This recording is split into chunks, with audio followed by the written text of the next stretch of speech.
आपका स्वागत है डे 23। एक इम्पॉर्टेंट मुद्दा जिस पे हमें आज बात करनी चाहिए।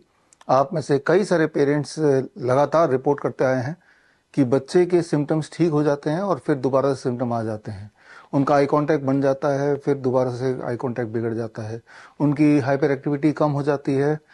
ये सारा कुछ फॉलो करते हुए फिर अचानक से हाइपर एक्टिविटी दोबारा आ जाती है। आप में से कुछ पेरेंट्स ऐसे हैं जो हमसे थोड़े पहले से जुड़े हैं, 2 महीने से जुड़े हैं, 3 महीने से जुड़े हैं, और उनमें ये ज़्यादा रिपोर्टिंग आ रही है या आती रहती है कि बच्चा तो ठीक हो गया था, हाइपर एक्टिविटी चली गई थी, टो वॉकिंग चला गया था, स्पीच भी वापस आ गया था, कॉन्स्टिपेशन भी गायब हो गया था, नींद भी बड़ी आ रही थी, लेकिन अब उनमें से कुछ ना कुछ सिम्टम्स दोबारा से देखने को मिल रहा है, फिर दोबारा ठीक हो जाता है।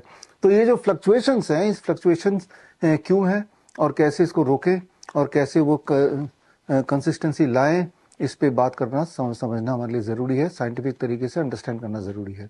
तो जो सवाल है, सवाल बड़ा क्लियर है, that is the fluctuation in the symptoms. Symptoms का ठीक हो जाना और दोबारा से सिम्टम का आ जाना, आता जाता, राइट। तो ये क्यों हो रहा है, पहले तो उसको समझते हैं कि ये सारा ब्रेन का मामला है। और आपको पता है कि ब्रेन में अगर इन्फ्लेमेशन जो है उसका ऑटिज्म के लक्षणों से ज़्यादा क्लियर कोरिलेशन है, डायरेक्टली प्रोपोर्शनेट है। जितना ज़्यादा ब्रेन में इन्फ्लेमेशन बढ़ेगा तो उतने सिम्टम वापस आएंगे, यानी कि सिम्टम वापस आ रहे हैं यानी कि ब्रेन में इन्फ्लेमेशन बढ़ रहा है, सिम्टम ठीक हो रहे हैं यानी कि ब्रेन में इन्फ्लेमेशन कम हो रहा है। तो जब भी जो सिम्टम बढ़ेंगे इसका मतलब इन्फ्लेमेशन ब्रेन में या बॉडी में बढ़ रहा है। सिम्टम अगर घटेंगे यानी कि इन्फ्लेमेशन ब्रेन में और बॉडी में घट रहा है। तो डायरेक्ट कोरिलेशन है, डायरेक्टली प्रोपोर्शनेट है। The up in the symptoms is directly proportionate to the up in the inflammation in the brain and also in the body. ये तो हुई पहली बात। तो क्यों हो रहा है, इन्फ्लेमेशन बढ़ रहा है तो सिम्टम बढ़ रहे हैं। इस बात को पहले समझ लेते हैं, फिर क्या करना है वो उसको समझेंगे। तो जो मैंने आपको बताया ये सारे रिसर्च बेस्ड हैं और ये आप देख ही रहे हैं कि एक्चुअली अगर हम बात भी करें ऑटिज्म का, at the very first autism हुआ भी क्यों, तो अगर ब्रेन को देखेंगे तो ब्रेन में पहले से ही बहुत सारे इन्फॉर्मेशन हैं। As a result of that बच्चे के जो बिहेवियर्स हैं, बच्चे का जो कॉग्निटिव स्किल्स हैं, इंटेलेक्चुअल एबिलिटीज़ हैं, वो बाकियों से अलग है। तो यही कारण है कि, और इन्फ्लेमेशन क्यों हो गया था, फिर हम वापस पीछे जाएंगे, पीछे की वीडियोस अगर आप देखेंगे, किताब पढ़ेंगे, तो इन्फ्लेमेशन होने का कारण है आसपास का एनवायरनमेंट, जिस तरह का वातावरण बच्चों को मिला, जिस तरह के का जो वैक्सीन्स हैं वो इन्फ्लेमेशन बढ़ाते हैं, जो केमिकल ड्रग्स हैं वो इन्फ्लेमेशन बढ़ाते हैं। तो ये सारी चीज़ें, तो inflammation is having a direct correlation with the autism. तो ये रिसर्च पेपर पेज नंबर 64 में आप देख सकते हैं, ऑटिज्म से आज़ादी का। और अलग अलग जितने भी तरह के न्यूरोलॉजिकल या न्यूरो डेवलपमेंटल बीमारियां हैं, उन सब में जो कारण है वो सेम ही है।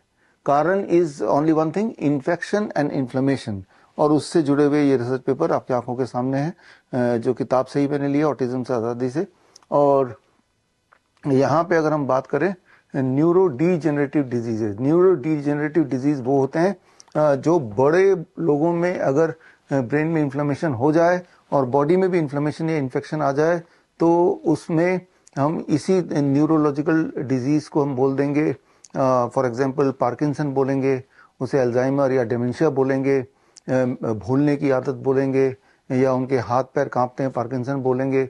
तो इसमें भी the cause remains the same, it is the infection and inflammation the brain और इन द बॉडी और टुगेदर। उसके आप देख रहे हैं यहाँ पे पेज नंबर 62 में जाके इसको और डिटेल में देख सकते हैं। और जैसे मैं अल्जाइमर्स की बात कर रहा था, तो अल्जाइमर्स का कारण आप अगर देखें, इन्फ्लेमेशन तो है, लेकिन जब अल्जाइमर के पेशेंट को कभी सर्दी हो जाती है, इरिटेबल बाउल सिंड्रोम हो जाता है, अर्थराइटिस हो जाता है, तो उस वक्त उसके अल्जाइमर वाले सिम्टम यानी कि भूलने वाले सिम्टम जो है वो 10 गुना और ज़्यादा हो जाता है। ये आपको समझना होगा कि जब भी आपको कभी खांसी जुकाम होता है तो उस वक्त सभी की, आपके मेरे सभी के बॉडी में इन्फ्लेमेशन बढ़ जाता है। तो जिनके बॉडी में इन्फ्लेमेशन ऑलरेडी बढ़ा हुआ है, जिसकी वजह से उनको एक बीमारी है, बड़े में अल्जाइमर बोल सकते हैं, पार्किंसन बोल सकते हैं, अर्थराइटिस बोल सकते हैं, या छोटों में आप उसे ऑटिज्म बोल सकते हैं, ADHD बोल सकते हैं, सेरेब्रल पाल्सी बोल सकते हैं। तो ऑलरेडी इन्फ्लेमेशन तो बॉडी में है ही, और सर्दी जुकाम की वजह से या इरिटेबल बाउल सिंड्रोम की वजह से इन्फ्लेमेशन और बढ़ गया, और इन्फ्लेमेशन और बढ़ने से जो क्लासिक सिम्टम्स थे उस बीमारी वाले, चाहे वो भूलने वाले सिम्टम्स थे, चाहे ट्रेमर वाले सिम्टम्स थे, या ऑटिज्म के कॉन्टेक्स्ट में आई कॉन्टैक्ट वाले सिम्टम्स थे, या हाइपर एक्टिविटी वाले सिम्टम थे ADHD के कॉन्टेक्स्ट में, तो वो सारे सिम्टम्स और एग्रेवेट हो जाते हैं। तो ये सिर्फ बात बच्चों की नहीं है, ये है कि बॉडी में इन्फ्लेमेशन बढ़े तो बीमारी और उग्र रूप दिखने लगती है। और इन्फ्लेमेशन बढ़ने का एक कारण आपको यहाँ समझ आ रहा है कि जैसे ही आपको इरिटेबल बाउल सिंड्रोम होगा या जैसे ही आपको कोल्ड एंड कफ होगा तो इन्फ्लेमेशन और बढ़ेगा, तो उससे बीमारी और ज्यादा एग्रेवेट रूप में दिखाई देने लगेगी, सिम्टम और एग्रेवेटली आपको दिखेगा।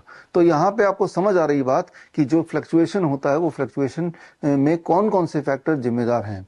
और यहाँ पे मैं आपको होलिस्टिकली ये बताना चाह रहा हूँ कि ये सिर्फ बात बच्चों की नहीं है, बात हर इंसान की, हर एज के इंसान की है, कि जब भी कभी हमारे बॉडी में इन्फ्लेमेशन बढ़ जाएगा तो जिस बीमारी से हम ऑलरेडी सफर कर रहे थे वो बीमारी के सिम्टम्स और ज्यादा बढ़ जाएंगे। तो मैंने उदाहरण के तौर पे पार्किंसन का उदाहरण दिया, अल्जाइमर का उदाहरण दिया, और आपके कॉन्टेक्स्ट में ऑटिज्म और ADHD तो है ही है। तो जो मैं उदाहरण दे रहा हूँ उससे जुड़े हुए ये रेफरेंस पेपर्स हैं, ये रेफरेंस पेपर पेज 64 में जाके आप देख ही सकते हैं, और जिससे आपको ये पता चल जाएगा कि inflammation is the main cause, infection is the main cause.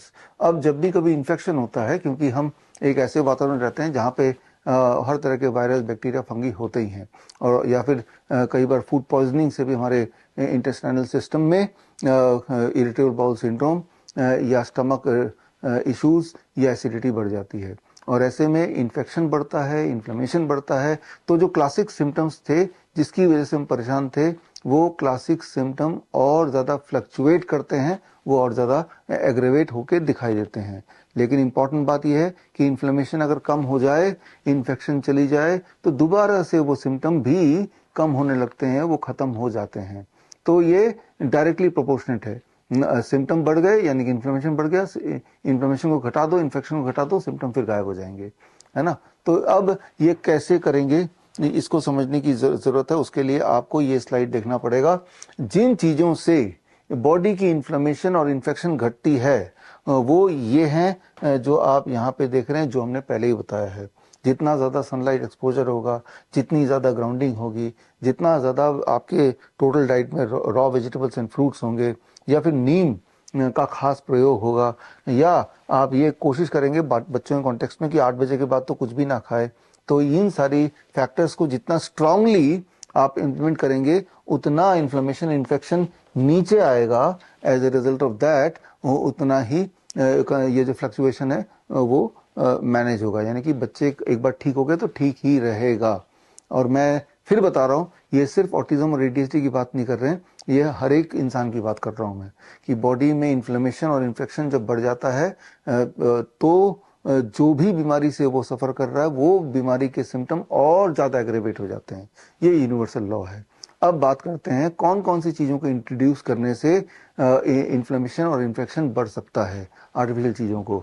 उनमें मुख्य आता है ड्रग्स। जब आप कोई केमिकल बॉडी के अंदर डालते हैं, जैसे वैक्सीन के माध्यम से डाला आपने, या एंटीबायोटिक के बहाने आपने डाला, या पैरासीटामोल के बहाने आपने डाला, या एंटीवायरल कोई मेडिसिन दे दिया, या सीजर की दवाइयाँ दे दी, या कोई स्टेरॉयड दे दिया, तो इन्फ्लेमेशन बढ़ेगा। इन्फ्लेमेशन के बढ़ने से जो बच्चा ठीक हो गया था, जो सिम्टम गायब हो गए थे, वो सिम्टम दोबारा दिखाई देंगे। अल्जाइमर के कॉन्टेक्स्ट में उसके भूलने की आदत और बढ़ जाएगी, राइट। तो सिमिलरली रिफाइंड फूड, पेरेंट्स मैंने देखा है कि जैसे बच्चा पूरी तरह ठीक हो जाता है तो पेरेंट्स रिलैक्स हो जाते हैं, बच्चा तो ठीक हो गया, और दोबारा से बच्चे की जिंदगी में वही वाली फैक्टर्स लेके आते हैं, जाने अनजाने, जिन फैक्टर्स की वजह से आज उसकी परिस्थिति ये बनी हुई थी। और जब वो फैक्टर्स आज आ जाते हैं, जैसे रिफाइंड फूड की बात कर रहा हूँ, जैसे फास्ट फूड है, पैक फूड है, बिस्किट है, ब्रेड है, नमकीन है, या रिफाइंड ऑयल है, तो इन सारी चीज़ों से इन्फ्लेमेशन बढ़ती है। और इन चीज़ों का उपयोग जितना ज़्यादा करेंगे, जितने लंबे समय तक करेंगे, उतना ही सिम्टम एग्रेवेट होते चले जाएंगे। एनिमल फूड है, डेयरी प्रोडक्ट्स है, जो इन्फ्लेमेटरी फूड है, जहाँ और फ्रूट्स एंड रॉ वेजिटेबल है जो एंटी इन्फ्लेमेटरी फूड है, anti inflammatory food, inflammatory food. तो अगर आपको बॉडी के इन्फ्लेमेशन को बढ़ाना है, यानी कि बच्चे के सिम्टम्स को और ज़्यादा बढ़ाना है, बच्चे की हालत और बिगाड़नी है, तो इन्फ्लेमेटरी फूड दे दीजिए। लेट नाइट बच्चे को खिलाइए, रात के 10 बजे भी खा रहा है, 11 बजे भी खा रहा है, फॉर दैट मैटर यही सब कुछ ट्रू आपके और मेरे लिए भी है। अगर हम भी ऐसा करें कि रोज रात को 11 बजे ही डिनर करेंगे, तो कुछ दिनों के अंदर हमारे बॉडी की इन्फ्लेमेशन बढ़ जाएंगी। आप देखेंगे कि बॉडी में स्टिफनेस आ जाएगा पहले तो, यानी सुबह जब भी उठेंगे तो पूरे बॉडी में ऐसा लग रहा है पेन हो रहा है, फिर कुछ देर बाद, कुछ समय घंटों बाद फिर वो ठीक होता है। स्टमक इशू आना शुरू हो जाएगा, धीरे धीरे ब्लोटिंग होने लगेगी, धीरे धीरे वेट बढ़ने लगेगा, धीरे धीरे बीपी शुगर बढ़ने लगेगा, और धीरे धीरे वीकनेस बढ़ने लगेगी, ब्रेथलेसनेस बढ़ने लगेगी, और इस तरह से हम बीमारी की तरफ अपने आप को खुद ही धकेलते हुए नजर आएंगे। तो हमें ये कोशिश करनी है कि हमारे एज ए फैमिली कि हम अपने लाइफ में इन चीज़ों को घुसने ना दें, और हम अपने लाइफ में बराबर इन चीज़ों का पूरी तरह से पालन करें। जब ये कम हो जाता है और ये बढ़ जाता है तो इन्फ्लेमेशन आ जाता है, तो वो फ्लक्चुएशन दिखाई देने लगती है कि पहले तो पेरेंट बड़े स्ट्रिक्टली करते हैं, और जब बच्चे में इंप्रूवमेंट होती है तो बड़े खुश हो जाते हैं, लेकिन वो ये भूल जाते हैं कि it is a continuous process. जिस तरह से नहाना एक कॉन्टिन्यूस प्रोसेस है, आप ये नहीं उम्मीद कर सकते कि एक दिन मैं बहुत बढ़िया ढंग से नहा लूंगा तो जिंदगी भर के मैं क्लीन रहूंगा। रोज ही नहाते हैं ना, राइट, तभी तो आप क्लीन रहते हैं रोज ही, या हर दूसरे दिन अपने कपड़ों को धोते हैं ना, तभी वो क्लीन रहता है। तभी उसी तरह से, ठीक उसी तरह से हमारी बॉडी भी काम करती है। अपने आप से पूछिए कि अगर बच्चे में बाई चांस आपने देखा कि कोई हाइपर एक्टिविटी बढ़ गई फॉर एग्जांपल, तो खुद से पूछिए कोई मिस्टेक तो नहीं कर दिया। कुदरती भी हो सकता है, कुदरती ऐसे कि सांसों से कभी कोई वायरल इन्फेक्शन हो गया, तब भी हो सकता है, और लेकिन वो कम से कम हो, मिनिमाइज्ड हो। तो आप ऑलरेडी नीम का सेवन कर रहे हैं, जो आपकी इम्यूनिटी को इतनी स्ट्रांग रखेगी कि इस तरह का जो कुदरती फैक्टर्स हैं, जैसे पोल्यूशन हो गया, वायरस बैक्टीरिया हो गया, तो उससे आपको बचाव मिलता रहे। याद रखिए, नीम एक ऐसा प्लांट है जो नेचुरल पेस्टिसाइड है, नेचुरल पेस्टिसाइड है। इसीलिए जैसे कोई भी क्रॉप जब ग्रो करते हैं, जैसे दाल है, चना है, फल है, वेजिटेबल्स हैं, तो खूब सारे पेस्टिसाइड देने पड़ते हैं, नहीं तो पेस्ट यानी कि माइक्रो ऑर्गेनिज्म खा जाते हैं। लेकिन नीम के पेड़ को देने की जरूरत नहीं होती, क्योंकि नीम का पेड़, नीम के पत्ते खुद ही पेस्ट रिपेलेंट होते हैं। तो ये उसकी खूबी है। इसीलिए आपने देखा कि भरपूर, हमने भी आपको रिकमेंड किया नीम के उपयोग के लिए, और भरपूर आपने देखा कि बच्चों में इंप्रूवमेंट आया when you started this, right. तो खैर, आज का जो ये वीडियो है, इस वीडियो के माध्यम से मैसेज इज वेरी क्लियर कि फ्लक्चुएशन बच्चों में अगर आ रहा है तो न जाने अनजाने आप कुछ चीज़ों को जोड़ रहे हैं जिसे नहीं जोड़ना चाहिए, और जाने अनजाने आप कुछ चीज़ों को छोड़ रहे हैं। ये इंपॉर्टेंट है, इसे जोड़े रखना है, इसे दूर रखना है, ये बहुत इंपॉर्टेंट है। अगर आप इस चीज पे स्टिक रहेंगे तो फ्लक्चुएशन के चांसेस नहीं रहेंगे, और बच्चे में हर दिन सिर्फ इम्प्रूवमेंट ही दिखता जाएगा, इम्प्रूवमेंट ही दिखता जाएगा। तो इस बात को जितना अच्छी तरह से आप समझ लें उतना अच्छा है। और ये जब मैं बता रहा हूँ तो सिर्फ मैं बच्चों की कॉन्टेक्स्ट में नहीं बता रहा हूँ, एक बार फिर ये रिपीट कर रहा हूँ कि ये फॉर एवरी ह्यूमन बीइंग, कोई भी इंसान, बीमार इंसान या हेल्दी इंसान, अगर कोई हेल्दी से हेल्दी इंसान भी इन चीज़ों को जोड़ देगा अपने जीवन में, इन चीज़ों को छोड़ देगा, तो हेल्दी नहीं रह सकता। और जब भी हम बीमार पड़ते हैं कि कोई भी लाइफस्टाइल डिजीज हो या कोई भी इन्फेक्शियस डिजीज हो, उसमें सिर्फ पहली चीज़ यही होती है कि हमारे बॉडी में इन्फ्लेमेटरी मार्कर बढ़ जाते हैं, हमारे बॉडी में इन्फेक्शन बढ़ जाता है, और फिर वो इन्फ्लेमेशन की वजह से बीमारी बढ़ती रहती है। हमारे बॉडी के सेल्स मरने लगते हैं। As a result of that we feel certain kind of symptoms. तो खैर, मैं उम्मीद करता हूं कि आपको ये क्लियर जवाब मिल गया कि बच्चे के कुछ सिम्टम ठीक हो गए थे, फिर वापस क्यों आने लगे। तो अब अपने आप को इंट्रोस्पेक्ट करना है, और जो डायरी हमने आपको दी है, जो डायरी आपने बाय की है, जो किताब का पार्ट है कैन ट्रैकर डायरी, वो डायरी का पर्पस ही ये है कि आप जो भी बच्चे के साथ कर रहे हैं पर डे, उसको दर्ज कर रहे हैं लिखित में, ताकि आप पीछे मुड़ के देख सकें कि कोई मिस्टेक तो नहीं हो गया, कोई चीज छूट तो नहीं गई। कोई मामूली दिखने वाली चीज भी आपके बॉडी के लिए बहुत फायदा है, नुकसान कर सकती है। जैसे नीम बहुत ही मामूली दिखता है, हर जगह दिखाई देता है, जबकि ये दुनिया की सबसे अच्छी दवा है, राइट। जैसे कि मान लो ड्रग्स हैं, वैक्सीन हैं, जो लगता है कि बड़ा सेफ है, सभी तो कर रहे हैं, जबकि वो बहुत डेंजरस है सभी के लिए, सारे बच्चों के लिए। सबको ऑटिज्म नहीं हो जाएगा, लेकिन हर बच्चे को उसका दुष्प्रभाव झेलना ही पड़ता है।